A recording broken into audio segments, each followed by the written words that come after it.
Vamos a dar inicio a nuestra próxima ponencia. El día de hoy vamos a ver en esta ponencia lo que es la protección cardiorrenal con finerenona en pacientes con diabetes mellitus tipo 2. Y nos hace el honor de hacer esta presentación el doctor Felizardo Corona Ruiz, viene desde Jalisco. Y pues bueno, él es médico de la universidad.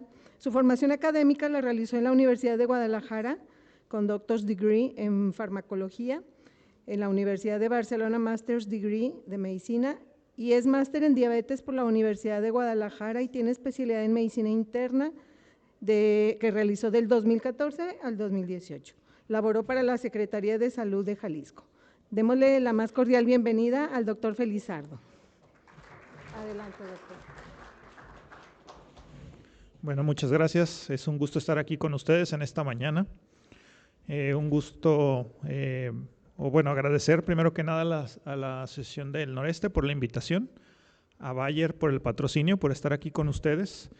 Y creo que este es un tema que vale mucho la pena porque veo aquí muchos médicos de diferentes edades y creo que este medicamento, por lo menos a mí en mi formación particular, me permitió tener un parteaguas en el pensamiento, porque yo me formé en un hospital en el cual atendíamos prácticamente a todos los pacientes que no tenían IMSS o ISSSTE de la parte de enfermedad renal crónica. Y una condicionante que siempre veías en la consulta era esta parte de tratar de educar al paciente en el proceso de que iba a tener una condición final, que era llegar a la terapia de sustitución renal.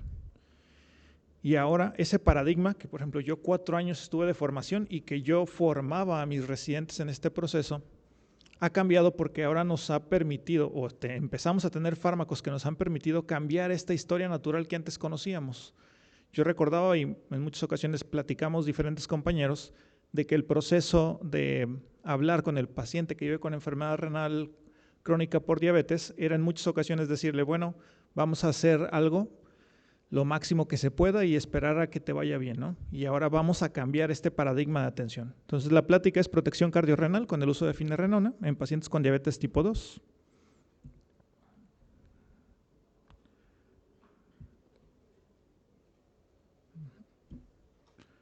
Entonces, esta es mi lámina de conflictos de interés. Esta es una plática patrocinada por Bayer. Yo soy orador, presentador, speaker y investigador de algunas compañías farmacéuticas. Y esta es la agenda que vamos a revisar. Entonces, como todas las pláticas, vamos a iniciar un poco con la importancia, o sea, de dónde viene la importancia de estar considerando la diabetes como una situación que desde hace ya algunos años, prácticamente más de una década, nos ha sobrepasado. Como lo podemos ver en la lámina, realmente la diabetes es una condición que está creciendo y que va a seguir creciendo y que desgraciadamente las intervenciones que nosotros veamos ahorita para tratar de cambiar el pronóstico que se vive en la enfermedad, no la vamos a ver hasta dentro de 10, 12, 15 años. Entonces es importante darnos cuenta de que ahorita estamos viviendo el proceso de la atención de hace 10 años y que tenemos que hacer un cambio en este parteaguas de pensamiento y atención para que a los médicos que vienen o a los pacientes que desarrollen la condición en algunos años hacia futuro tengan mejores expectativas y mejores esperanzas. Saber que es una pandemia y tenemos que estar preparados para la atención. Una cosa muy importante y que esta lámina ya tiene algunos años, pero es muy importante la enseñanza que nos deja, que es aquella persona que no tiene enfermedad renal o que no tiene diabetes, vean la mortalidad que es de 3.4% en un seguimiento a 10 años, en una proyección. Cualquier persona que desarrolla diabetes duplica la posibilidad de tener alguna muerte por causa cardiovascular. Pero si a este mismo paciente le sumamos la coexistencia de diabetes y enfermedad renal crónica, prácticamente aumentamos 6 veces el riesgo. Entonces es muy importante que tengamos este reflejo de que cada vez nosotros como internistas nos enfrentamos más a condiciones de pluripatología en nuestros pacientes. O sea, yo recuerdo en algunas clases de medicina interna cuando algunos de mis profesores me decían que para ellos lo cotidiano en su tiempo de formación era el tener un paciente con monopatología y la realidad es que yo en mi época de formación y ahora en mi ejercicio como médico especialista Es muy raro que vea pacientes con monopatología. Ahora tenemos pacientes pluripatológicos y cada vez más complejos, en donde el arsenal de medicamentos que tenemos que estar utilizando es muy amplio y que tenemos que conocerlos de forma adecuada. Creo que ahora, y es muy importante hacer esta acotación, cada vez vemos más en las guías este concepto de atención integral, atención centrada en el paciente, atención multiobjetivo, que van a estar viéndolo en algunas diapositivas. Esto es algo que nosotros como internistas ya hacíamos, o sea, la característica esencial del internista era el manejo integral del paciente con todas las patologías, o sea, nosotros no fragmentábamos al paciente para poderle ofrecer una atención de lo que estuviera viviendo de la enfermedad. Entonces, lo que están adoptando las guías es el concepto que nosotros tenemos décadas de aplicación, simple y sencillamente usándolo en las diferentes condiciones de enfermedad. Viene esta lámina que es la parte del estudio Advance, en donde vemos que una realidad muy importante en el paciente que vive con diabetes y enfermedad renal crónica no solamente es que viva con la enfermedad, sino aquel paciente que tiene más o menos albuminuria o más o menos proteinuria, vemos cómo la relación de progresión renal y de muerte cardiovascular va en aumento. Así que a partir de este tipo de estudios que vemos aquí, en donde aquellos pacientes que tienen más tasa de filtrado y menos albuminuria tienen menos riesgo, que sería como la población estándar, lo vamos comparando contra aquellos que tienen mucho mayor riesgo al tener menos tasa de filtrado y mayor albuminuria. Entonces, a partir de estas bases de datos es donde obtenemos este famoso mapa de calor, que ahora me imagino que lo han visto muy bonito en todas las presentaciones, en donde clasificamos a nuestros pacientes en dos grupos, ¿no? La tasa de filtrado glomerular, el grado de albuminuria, pues bueno, viene de esta relación de asociación de mortalidad o de progresión de enfermedades. O sea, a partir de estas bases poblacionales de estudios, pudimos trasladarlo a estos mapas de calor para la interpretación clínica. Y lo que les decía, realmente cada vez estamos viendo más esta coexistencia de enfermedades. Vemos en el círculo como en base al estudio NANES de Estados Unidos, que es una base de datos muy importante, vemos la coexistencia de las diferentes enfermedades cardiovascular, diabetes tipo 2 y enfermedad renal crónica, cómo existe esta relación muy íntima en el proceso. Y algo que también estamos viendo cada vez más, si alguien ha entrado un poquito en ver algunos estudios de antaño, es como cada vez estamos viendo que en nuestros grupos poblacionales, en los ensayos clínicos más nuevos, ya no tenemos pacientes que vivan con una sola enfermedad, están coexistiendo con múltiples patologías y obviamente esto habla de que el proceso de las enfermedades está cambiando y tenemos que adaptarnos a este proceso de cambio que están sufriendo las enfermedades. Algo que veíamos en el paciente que vive con enfermedad renal crónica diabética o el paciente con diabetes que vive con enfermedad renal crónica es esta condición de que sabíamos que había tratamientos y lo usamos desde hace mucho tiempo. O sea, yo recuerdo mi profesor titular de la parte de nefrología en la residencia, que siempre su enseñanza era paciente que empieza con algo de albuminuria o con algo de proteinuria, pues tiene que tener su inhibidor del sistema renina-angiotensina-aldosterona. ¿Y qué era lo que sucedía? Que realmente nos quedábamos cortos en el proceso de la atención y que el paciente en el ir y venir de su proceso de atención, pues iba desarrollando enfermedad, o sea, no la parábamos. Y era algo que en muchas ocasiones era preocupante y frustrante, porque veíamos cómo ese paciente que estábamos dándole atención, simplemente su proceso de enfermedad avanzaba y no teníamos algo más para ofrecerle. Posteriormente vinieron los ISGLT2, que fueron un cambio, una revolución. O sea, yo me formé en esta época, cuando salió el estudio de beneficio cardiovascular con empagliflozina, yo estaba en mi primer año de la residencia. Entonces me ha tocado venir del cambio en el que teníamos conceptos de enfermedades que solamente tenían un desenlace final de cardiovascular o de muerte, a donde hemos logrado modificar el proceso transicional de la enfermedad con el paso del tiempo.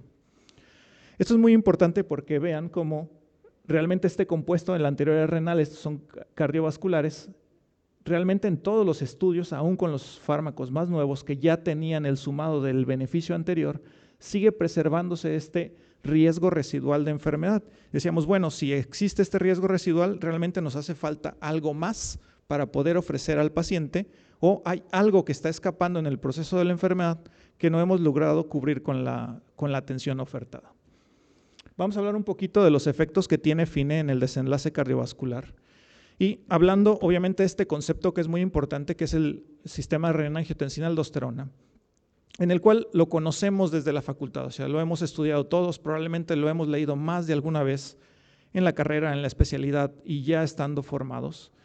Algo que quizás no conocíamos es que este receptor mineralocorticoide, o sea, el receptor a nivel celular, tiene muchos procesos deleterios cuando está sobreactivado, cuando tiene esta acción propia de función excedida, y desgraciadamente no teníamos algo en particular en el proceso de la enfermedad que nos permitiera generar el cambio. Algunos dirán aquí, ya teníamos espironolactona, ya teníamos eplerenona, es correcto, pero desgraciadamente esos fármacos en el proceso con estudios desarrollados para la progresión de la enfermedad renal crónica no habían logrado demostrar beneficios ni en el desenlace de progresión de la enfermedad, ni en desenlaces cardiovasculares o mortalidad.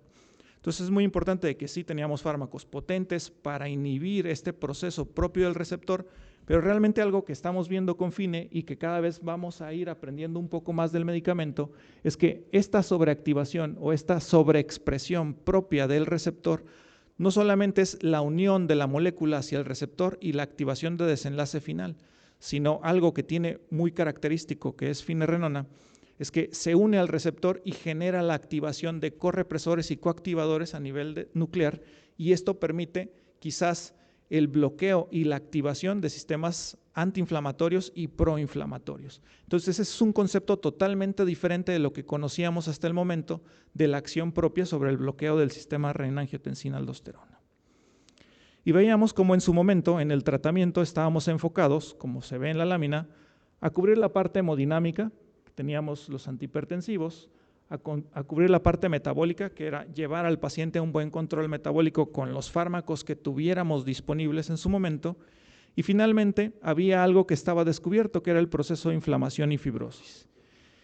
Y vimos cómo a partir de este concepto que hablaba anteriormente de la sobreactivación del receptor, el bloqueo nos permitió que, logrando esta acción sobre no tener el propio efecto del receptor o generar cambios en la activación natural del receptor, se encontró con una molécula un beneficio cardiorrenal. O sea, protegíamos la progresión renal y encontramos aparte beneficios cardiovasculares, que esto es algo sorprendente para el momento en el que se utilizó la molécula.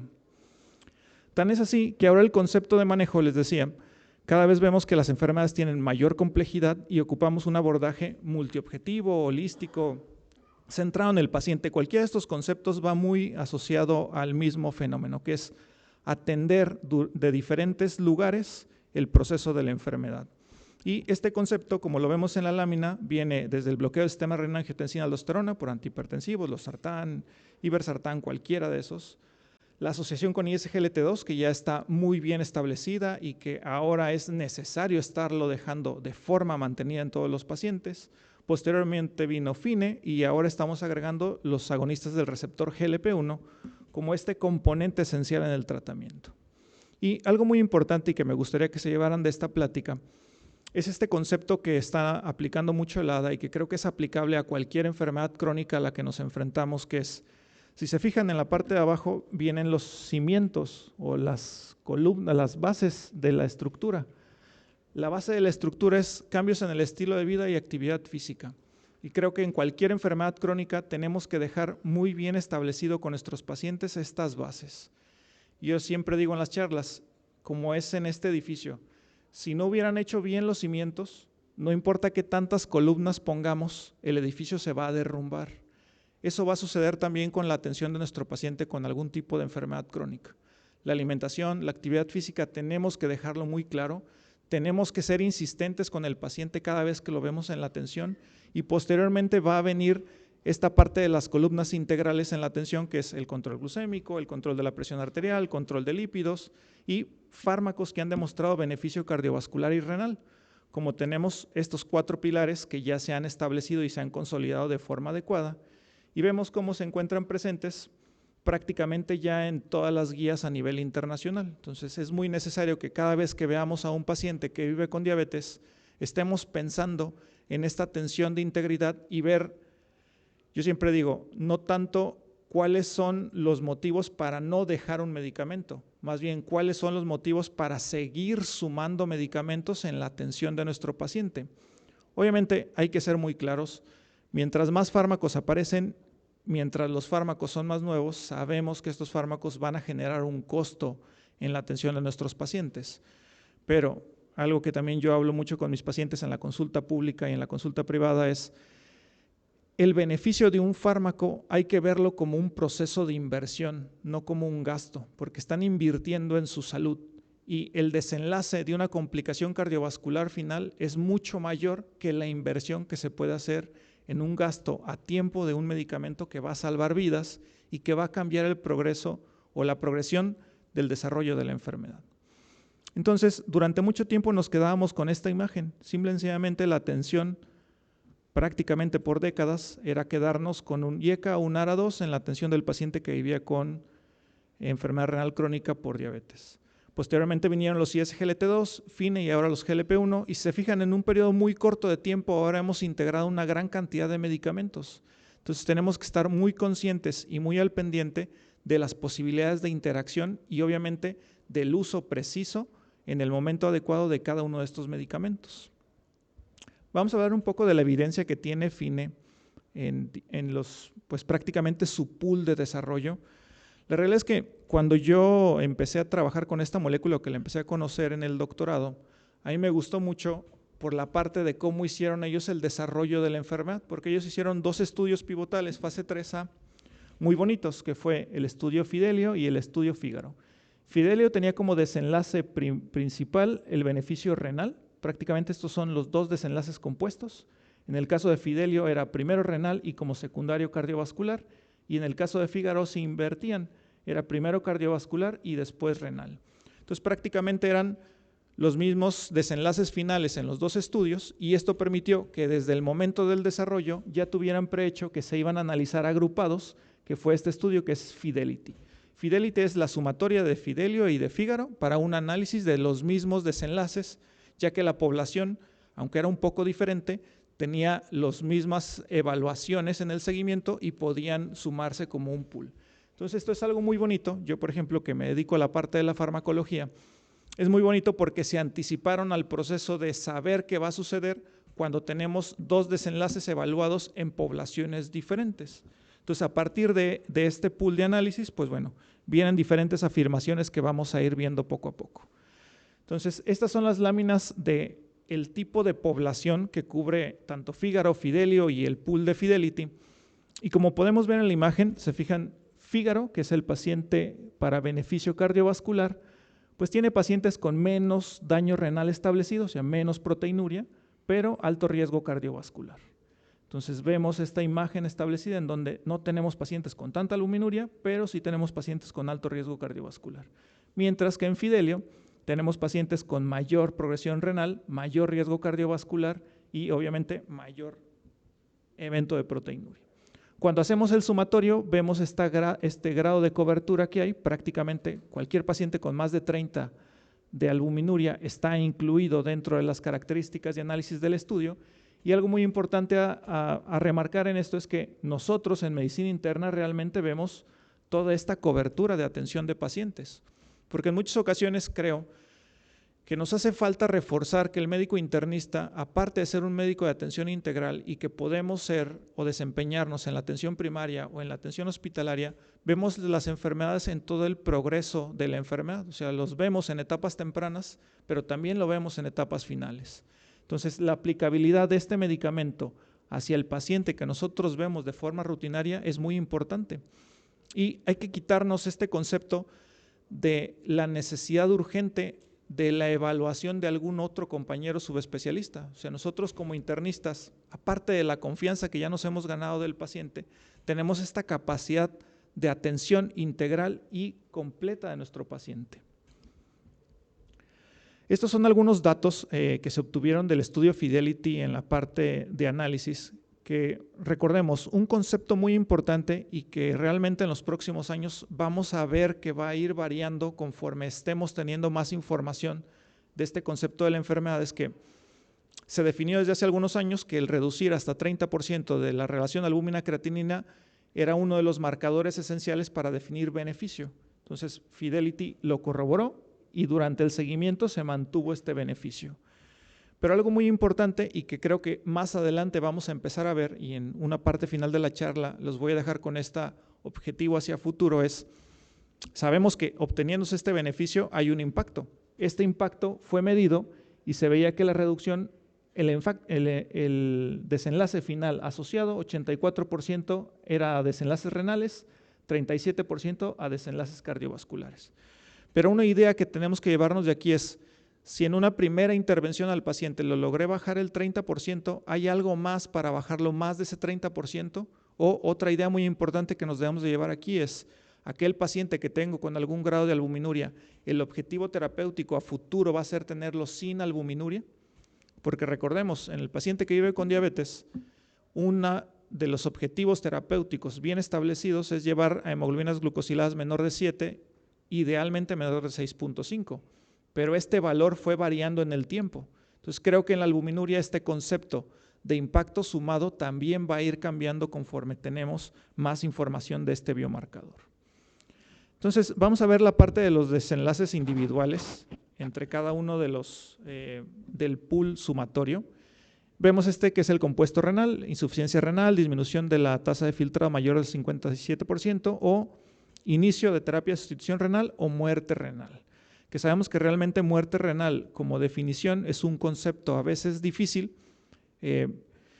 y que ellos cuando lo hicieron en el estudio, el concepto de definición es aquel paciente que se niega a la atención de una terapia de sustitución y fallece por este concepto, y si ustedes lo traen a la memoria, yo les diría, es una realidad que nosotros vemos en muchos hospitales ver pacientes así. Yo en mi residencia tuve muchos pacientes que tenían muerte renal, paciente que llegaba con necesidad de terapia de sustitución y que rechazaba la atención. Entonces, aunque ellos hicieron este concepto y que para ellos en muchas ocasiones les decía es que es difícil que nosotros veamos este concepto de condición de desenlace, para nosotros en nuestro país es algo que sucede muy frecuentemente en las áreas de atención de medicina interna, de urgencias y de nefrología. Entonces vemos como el pool de desenlace final, el beneficio fue 23% en el desenlace renal, que es donde tiene un mayor impacto en el sumatorio, y vemos como la asociación se ve del desplazamiento a partir del primer año. Y si vemos por cada una de las condicionantes que usaron este pool total, realmente no hay diferencia, todos marcan significancia estadística a favor de finerenona. Obviamente el único donde no hay significancia, y les decía por el concepto difícil y que hubo muy pocos casos, pues es en muerte renal. La otra parte son los desenlaces cardiovasculares, y vemos cómo este pool sumado de desenlaces cardiovasculares también se vio de forma obviamente mayor en el estudio que era desarrollado para cardiovascular, un poco menor en el que era desarrollado para renal, pero en el sumatorio más o menos se mantenía un 14%. Cuando vemos el desenlace aunado, de dónde viene ese impacto, vemos que el mayor beneficio está otorgado principalmente por la muerte cardiovascular. Pero en general todas las tendencias van hacia favor de FINE, y otro que también es muy llamativo y que a partir de aquí vinieron todo un desarrollo de estudios para esta molécula, es el beneficio sobre la hospitalización por falla cardíaca. Que esto obviamente no va a estar dentro de la charla, pero es algo que sí los recomendaría si tienen oportunidad de ver, que es finerenona ya tiene estudios desarrollados para la parte de insuficiencia cardíaca con fracción de eyección preservada y vienen estudios para insuficiencia cardíaca con fracción de eyección disminuida. Entonces es un concepto que sabemos que el paciente que vive con diabetes y que vive con enfermedad renal crónica va a tener una gran incidencia de insuficiencia cardíaca.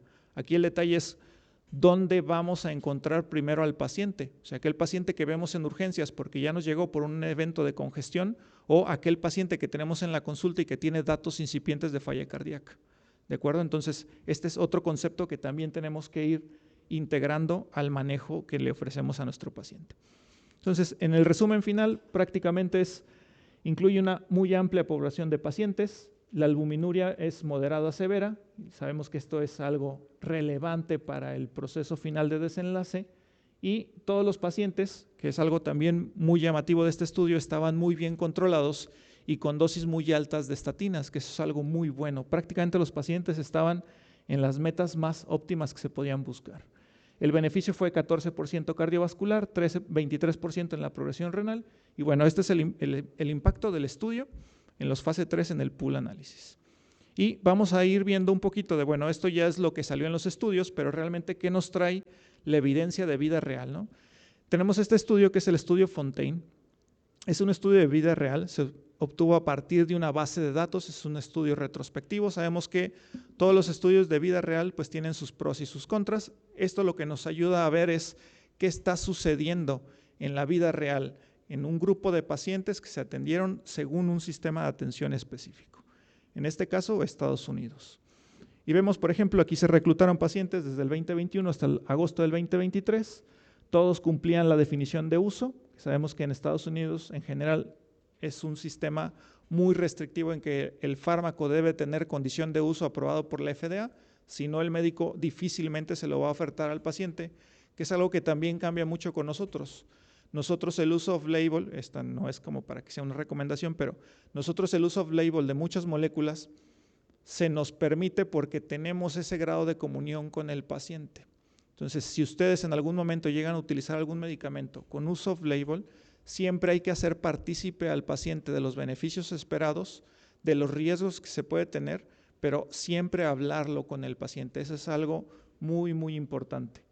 Entonces vemos o vamos a ir describiendo algunos de los desenlaces principales que fueron las características basales y demográficas de la población, las tasas de hiperpotasemia, que es algo que nos preocupaba, y cómo se mantuvo este cambio en la RACU, que les decía es el desenlace que hemos estado tratando de buscar como biomarcador para poderlo estar viendo en consulta día a día. Y si se fijan, vean las características de la población basal, o sea, nada fuera de lo que cotidianamente nosotros vemos en la consulta.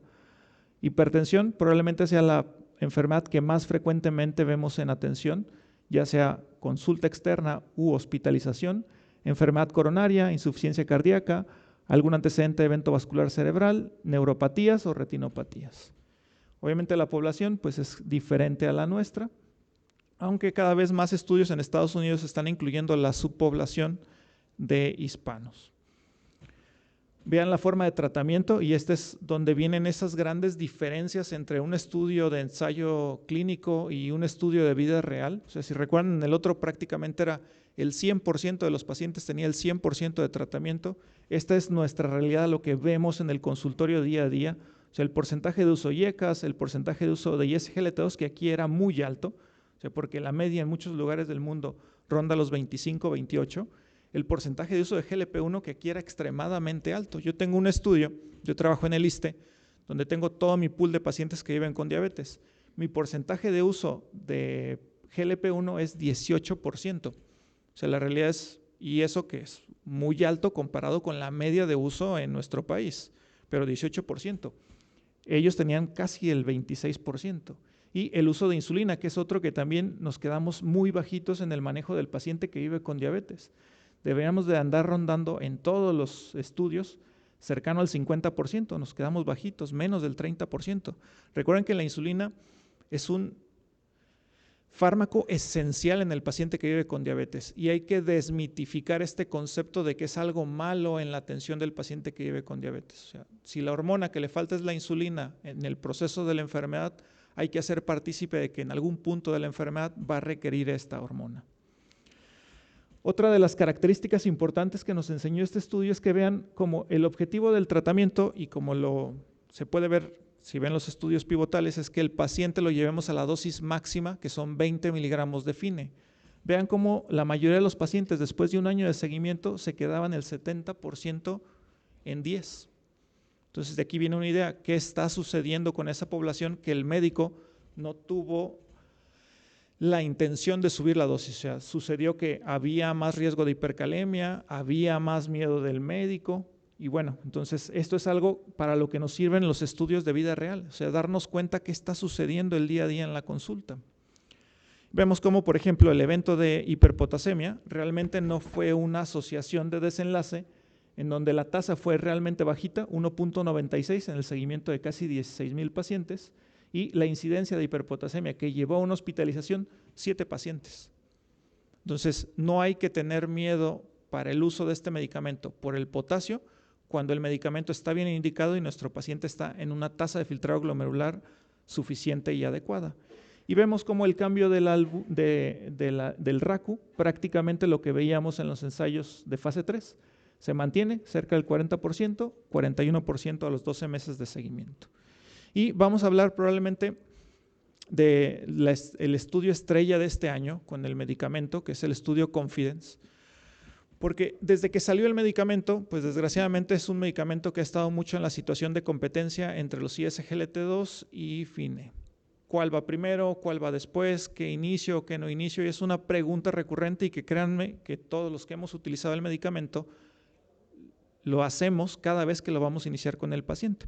Entonces, el objetivo de este estudio, que vamos a verlo un poquito más adelante, era qué sucedía cuando lo iniciamos al mismo tiempo comparado por brazos separados. Y la historia viene de aquí, de que sabemos que los dos son fármacos que ya están bien establecidos para darnos beneficios renales y cardiovasculares. Eso no lo vamos a poner en tela de juicio, ya tienen estudios y está totalmente demostrado. Algo que sabíamos de algunos estudios de vida real un poco más pequeñitos que el Fontaine que les mostré, era que aquellos pacientes que iniciábamos o que en el seguimiento se sumaban los dos medicamentos, había una mayor reducción del RACU. Entonces, esto daba la idea de que pues realmente no es algo malo estar sumando medicamentos, es algo bueno porque en el desenlace o en el biomarcador que estamos utilizando como desenlace, vemos esta sumatoria de efecto y veíamos cómo podía ser hasta 73% más el porcentaje de reducción del basal cuando sumábamos los dos medicamentos en un estudio de vida real. Entonces, este fue el parteaguas de cómo se desarrolló este estudio y vemos que es un estudio de fase 2B. ¿Por qué B? Porque el fármaco ya estaba disponible en el mercado. ¿Por qué fase 2 y no fase 3? Porque el desenlace final no fue un desenlace mayor, no fue un desenlace cardiovascular, no fue un desenlace de mortalidad, únicamente se evaluó el desenlace de cambio en la RACU en el tiempo de seguimiento, ¿de acuerdo? Entonces se aleatorizaron 3 brazos, 818 pacientes, un brazo combinado, un brazo FINE con placebo, un brazo EMPA con placebo. ¿De acuerdo? Y se dio seguimiento por hasta 180 días y posteriormente, algo muy bonito que se hizo en el estudio que a mí me gustó mucho, un periodo de lavado de 30 días para ver qué sucedía con el medicamento. Porque algo que en muchas ocasiones también tenemos que hacer partícipes al paciente es que el efecto del medicamento en su cuerpo se mantiene mientras se use el medicamento. Y yo les digo, las enfermedades crónicas no son como la gripa. O sea, la gripa te curas y te curaste y se acabó. Las enfermedades crónicas vives toda la vida con la enfermedad. Si tú dejas el medicamento, si no recibes el medicamento o si suspendes el medicamento, el beneficio que estábamos ganando se va a perder. Entonces aquí el objetivo era demostrar esta situación de proceso. Entonces prácticamente lo que ya vimos, nada más objetivando las áreas de los países que incluyeron pacientes. Y vemos, esta es la parte de pool de desenlace final. Vean cómo se ve todos los pacientes al inicio y los cambios en las curvas del efecto que tenemos entre FINE, EMPA o el combinado. Y vean cómo a partir de los 14 días empezamos a ver una reducción muy importante. Y lo más relevante o lo más notorio de este estudio, que fue muy bonito en la parte de seguimiento, es cómo en el paso de los días vemos cómo esta reducción se vuelve mucho mayor, hasta ser estadísticamente significativa, pero prácticamente un valor del menos del 52% en la reducción comparado con los fármacos de forma individual. Entonces, algo también que nos trae mucha aseveración este estudio y que me gustó mucho en la parte de desarrollo, es que antes teníamos el concepto de medir la albuminuria para ver la eficacia del tratamiento hasta los 4 meses, porque si recuerdan cuando vimos el pool de Fidelity, la primera toma de control fue al mes 4, entonces hay quien te decía, oye, si lo tomo antes, pues no sabemos, porque el estudio lo hizo al mes 4. Pues ahora sabemos que si ustedes le miden a un paciente la albuminuria desde el día 14, van a empezar a ver reducción y que esta reducción se va a mantener. Y lo más seguro es que si el proceso de modificación de la enfermedad lo permite, este 52%, si hubiéramos dado más seguimiento, va a ir reduciendo. ¿Cuánto es el porcentaje? No lo sabemos, porque el estudio se limitó a los 180 días, pero sabemos que la reducción va a irse manteniendo a pesar del paso del tiempo. Y lo siguiente, que también vemos el proceso de la enfermedad natural de cualquier enfermedad crónica es, en este momento suspendemos el medicamento, o sea, estamos en cualquier institución pública, como nos sucede ahorita, se nos acaba el medicamento, viene el paciente a su surtimiento del mes, no hay medicamento. regresa a un mes con nosotros, con estudios de control, y vean cómo el proceso de la enfermedad volvió a regresar la albuminuria.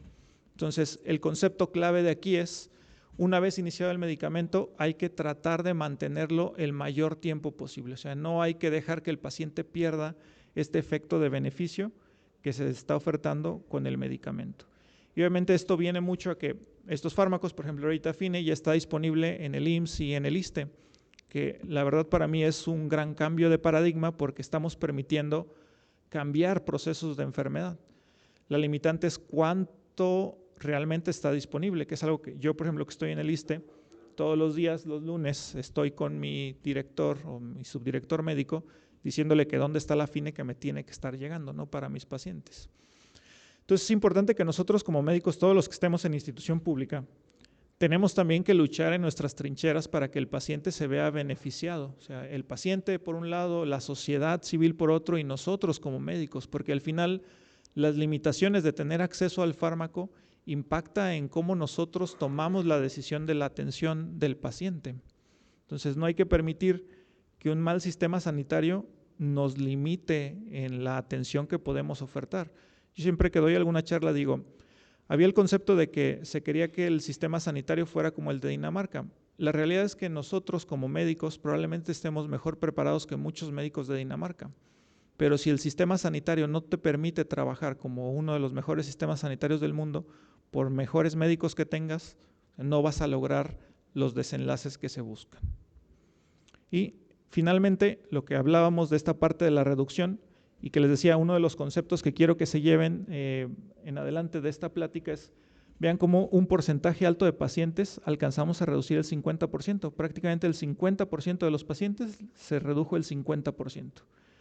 Pues probablemente el objetivo a largo plazo en muchos pacientes, teniendo este concepto en mente, es que busquemos que el paciente llegue a albuminuria cero, porque realmente no debería de haber albuminuria en el riñón.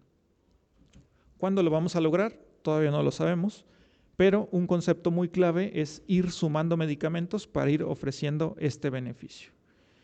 Y vemos como también parte del estudio de evaluación, la reducción de la tasa de filtrado, que también siempre es una preocupante porque sabíamos que al sumar dos fármacos que tenían un componente hemodinámico a nivel glomerular podía haber mayor reducción de la tasa de filtrado, eso es correcto, pero vemos cómo hay esta recuperación, que es una recuperación natural que vemos con el medicamento, porque simple y sencillamente lo que muchas veces platicamos con los ISGLT2 y con Fine es que devolvemos al paciente que está hiperfiltrando a su filtración regular y prácticamente vemos este cambio de la mejoría en base a la modificación que estamos haciendo de la enfermedad. Y lo que naturalmente sucede, suspendemos el medicamento y la tasa de filtrado va a mejorar, pero no es que el paciente se esté curando o que no es que la enfermedad se haya curado o haya mejorado, es que el proceso de bloqueo está suspendido y por ende va a volver a recuperar la misma condición fisiopatogénica de hiperfiltración. Y finalmente, lo del riesgo de hipercalemia, vean los eventos, cualquier evento de hipercalemia menor, si sumamos los dos fármacos es menos que utilizar Fine solo, entonces un concepto también es, si tu miedo es que el paciente tenga hipercalemia, pues utiliza al mismo tiempo un ISGLT2 y Fine, ¿de acuerdo? Y los eventos de hospitalización, vean, prácticamente de cero, o sea, fueron muy pocos eventos y yo creo que no es una preocupación que nos dé cuando vamos a utilizar este medicamento. Y algo que también vamos a ir cambiando poco a poco es esta parte que hemos adaptado mucho del cardiólogo, porque creo que el cardiólogo sigue conservando mucho este precepto fundamental del internista en su formación, que es actuar rápido y pronto, que eso es algo que creo que nosotros lo tenemos muy bien arraigado, y es esta parte de, ¿para qué nos esperamos de ir avanzando en tratamientos lentos cuando sabemos que la seguridad del uso combinado de muchos medicamentos es muy buena y que la realidad de interacción entre un medicamento y otro es prácticamente nula y que en la mayoría de los casos, como lo veíamos ahorita con ISGLT2 y Fine, la posibilidad del evento de hipercalemia todavía es menor si tu preocupación es esa. Y lo podemos ver desde otro concepto, si tu preocupación es que el paciente progrese en el desenlace de hospitalización por falla cardíaca, pues utilizar dos fármacos que han demostrado beneficio sobre la hospitalización de falla cardíaca también te va a dar este beneficio. Entonces hay que pensar más en sumar, en el tiempo y la forma. Y esta lámina la puse para la parte de cuáles creo yo que son las implicaciones que puede tener para nosotros esta molécula. O sea, creo que el internista se debe posicionar como un coordinador en la atención sanitaria. ¿Por qué? Porque nosotros tenemos esta capacidad de llegar a la comunión con el equipo multidisciplinar y no estamos alejados del área mental, del área nutricional y obviamente del área médica y del área de enfermería. Los avances en el tratamiento implican que nosotros como internistas estemos actualizados, o sea, realmente nosotros cubrimos un porcentaje muy alto de enfermedades y eso nos exige cada vez estar más actualizados. Y nosotros nos especializamos en el manejo integral, o sea, no es algo que ya tengamos que adaptar de las guías, nosotros nos formamos en este camino y ahora cada vez que vemos más enfermedades o más pacientes que viven con enfermedades, o sea, que vemos pluripatología o multimorbilidad, pues el sello insignia del médico internista es el manejo de este tipo de pacientes. Obviamente, ofertando o ajustando de forma adecuada el tratamiento farmacológico y siguiendo de forma cercana los efectos secundarios que implica una polifarmacia. Y finalmente, creo que FINE es un componente esencial del tratamiento y que debemos de ir individualizando a nuestros pacientes en base a cada uno de lo que requiere en su momento. Y los mensajes para llevar a casa, vean, realmente hemos transicionado de este proceso de conocer algunas pocas cosas de la enfermedad a aterrizar el proceso de cómo vamos a modificar la expresión génica a partir del bloqueo del sistema renina-angiotensina-aldosterona. Sabemos que FINE ya es un pilar establecido en el tratamiento, ahora es dónde lo vamos a encasillar nosotros para la atención en el momento de nuestro paciente. O sea, ya sabemos que la terapia combinada debe de ser el estándar del tratamiento, o sea, esto ya lo hemos aprendido y lo hemos visto de diferentes especialidades, de diferentes áreas terapéuticas, médicas y quirúrgicas, y obviamente hay que establecer en base a riesgo el beneficio que le vamos a ofertar a nuestro paciente. Y finalmente, pues el manejo de las enfermedades cardiorrenales comprende el trabajo multidisciplinar en equipo. Prácticamente esta es mi última diapositiva, con esto les agradezco, estoy bastante en tiempo y creo que viene la parte de preguntas y comentarios.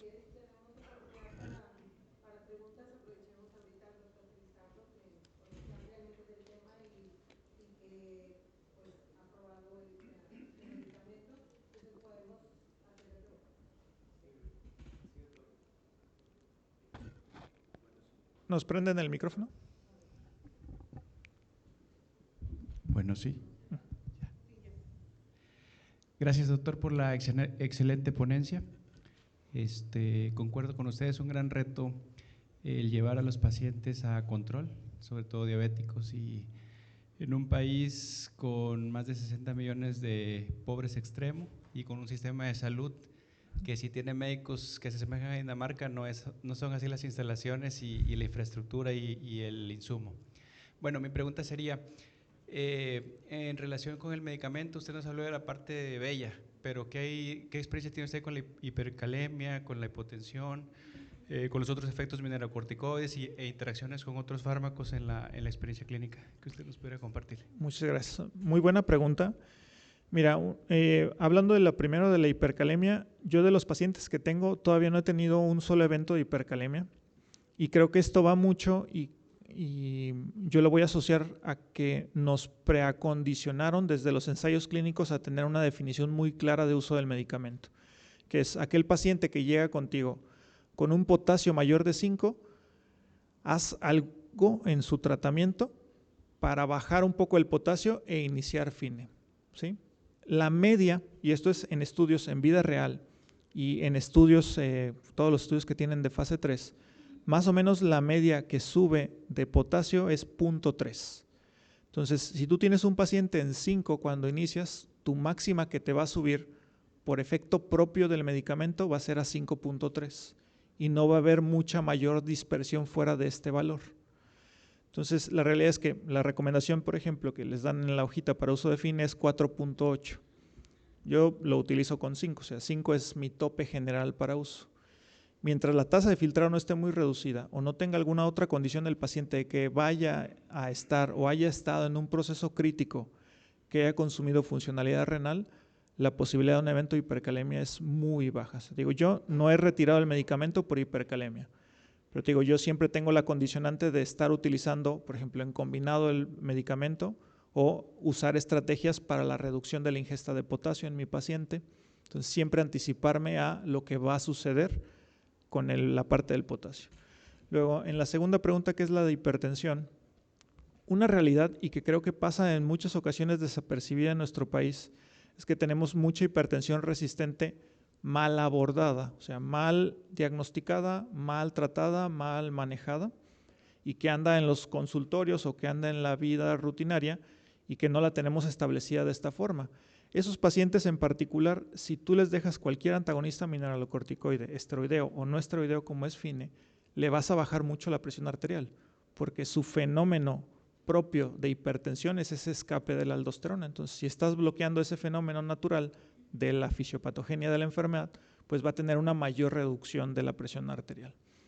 Yo lo que hago en todos mis pacientes es, primero les hago un seguimiento de que se midan ellos un AMPA en casa de las presiones arteriales y en base al AMPA veo qué tanta variabilidad tienen de la presión arterial y ajusto el medicamento.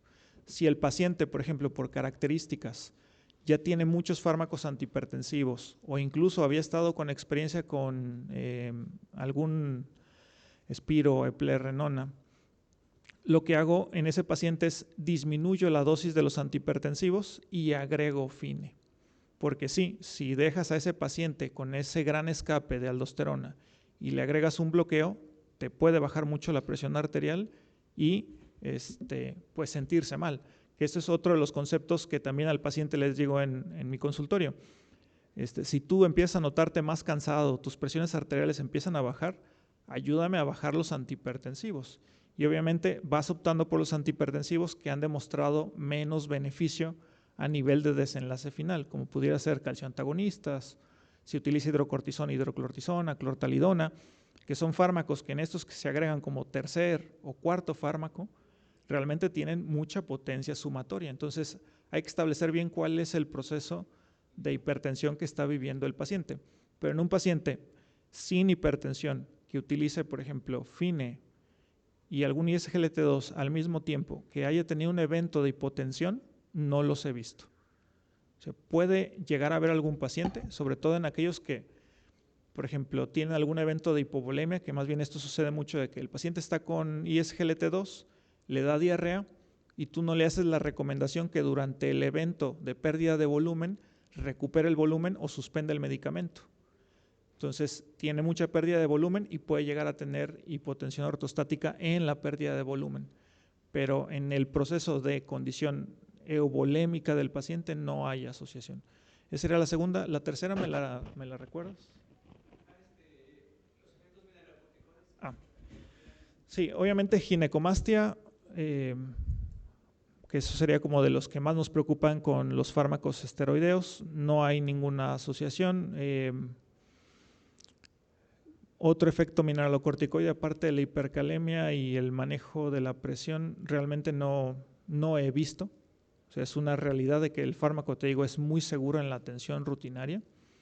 Y algo que siempre recomiendo es empiecen a utilizar el medicamento para que vayan viendo sus propias experiencias. Es como, a mí me ha tocado, quizás por la cercanía que tengo con diferentes especialidades allá donde yo trabajo, que me han tocado pacientes muy complejos con situaciones de alta progresión de la enfermedad y que nos sentamos entre varios médicos y platicamos qué es lo que va a proceder con el paciente. Entonces, esto es lo que les decía de la comunión, de saber que tu colega que también está ofreciéndole atención al paciente le va a ofertar de medicamentos.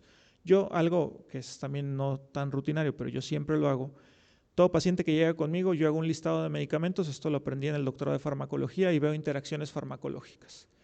Si hay algún tipo de interacción farmacológica, hago el ajuste necesario en el tratamiento del paciente para que no se dé esa interacción farmacológica. Y también en todo paciente que llega conmigo, los efectos secundarios más frecuentes, por lo menos aquel efecto secundario que sea mayor del 10% con el uso del medicamento, se lo expreso al paciente para que sepa qué hacer en caso de que se presente. Entonces digo, todo esto es una rutina que debemos de ir haciendo para anticiparnos al proceso de la enfermedad y de la condición de uso de fármacos. ¿Sí? Muy bien, no sé si hay alguna otra duda o pregunta.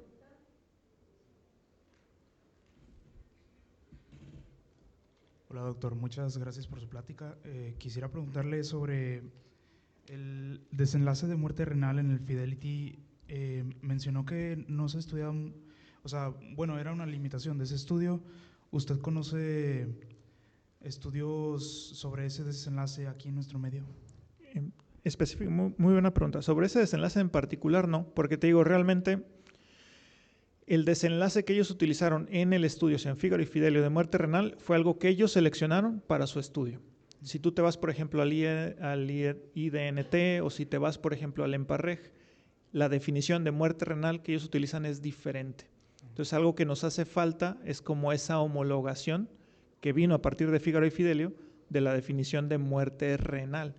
Que te digo, para ellos se les hacía difícil porque su concepto de manejo en los países de primer mundo no es que se te muera un paciente porque no tengas acceso a una terapia de sustitución renal. O sea, eso para ellos es algo que no es factible, o sea, que es imposible. Y nosotros aquí lo vemos rutinariamente. Entonces es donde viene este desfaz de conceptos entre lo que ellos ven de forma rutinaria y lo que nosotros vemos de forma rutinaria. Pero sí, te digo, no es que sea una debilidad, más bien es que si tú buscas otro estudio para comparar ese desenlace de muerte renal, no lo vas a encontrar, porque ellos lo definieron para su estudio. Okay. ¿Sí? Muchas gracias. No, gracias a ti por la pregunta. ¿Alguna otra pregunta que deseen hacer al doctor Vizcaso?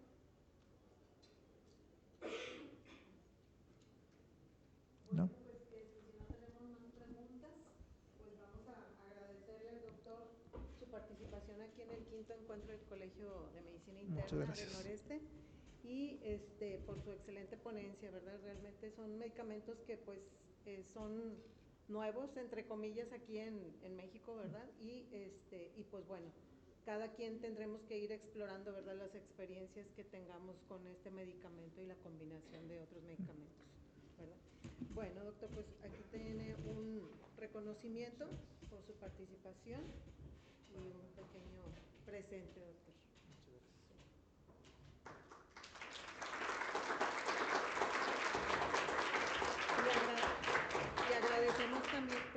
Y agradecemos también pues al laboratorio Bayer, ¿verdad?, que pues nos apoyó también con el doctor, ¿verdad?, en conjunto para esta presentación. Y pues bueno, muchísimas gracias, doctor. Gracias a ustedes. Sí, ahorita vamos a pasar enseguida a